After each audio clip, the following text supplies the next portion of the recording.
the seventh movie, everything ended with a really touching, and bonding moment. I think that something clicked and changed even in the affection of the audience to this franchise. So, what happened? How did you overcome all this and start again? Good question, and not an easy question to answer, and it wasn't ever an easy question to direct.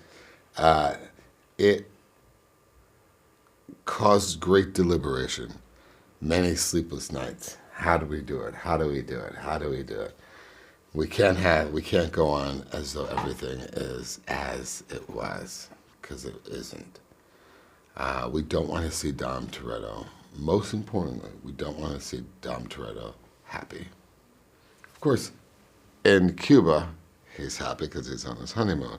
But in essence, we don't really want to see him happy. We do need to see him go through some form of purgatory.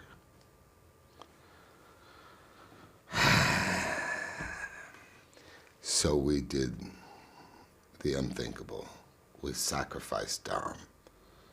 We sacrificed the beloved protagonist and proposed that he was going dark. And what people don't know is that this character, Dom Toretto, owned a Cuban bodega in the first film. And because of that, I went to Cuba in 2000 to see if there was anything I could get to play this character. And when I was there, as I was leaving the customs, I said, one day, I will bring a major motion picture here.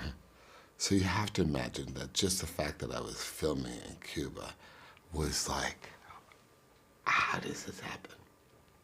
I talked about this before I ever even made Fast and Furious 1, and here we are. It's like so wonderful how life turned, it was a very magical moment. It's such an incredible, first of all, incredible country.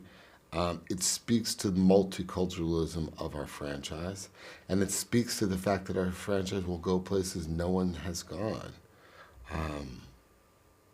to prove how small our world is, how much we are all one big family. Yeah. What we were doing with Fast 8, what we did with this movie, was challenge the faith of the audience. We, for so long, have been talking to you about the importance of family. Now, we're going to challenge your faith in what we have been saying. The lines that you've heard in so many movies, you don't turn your back on family even when they do. We talk the talk. Fast and Furious 8 is about walking the walk.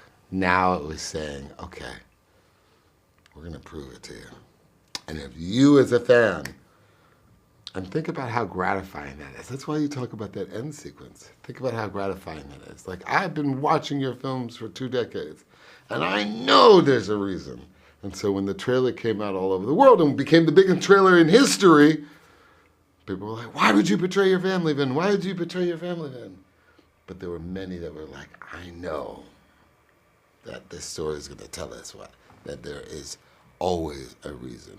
And that reason will circle back to family. And that's exactly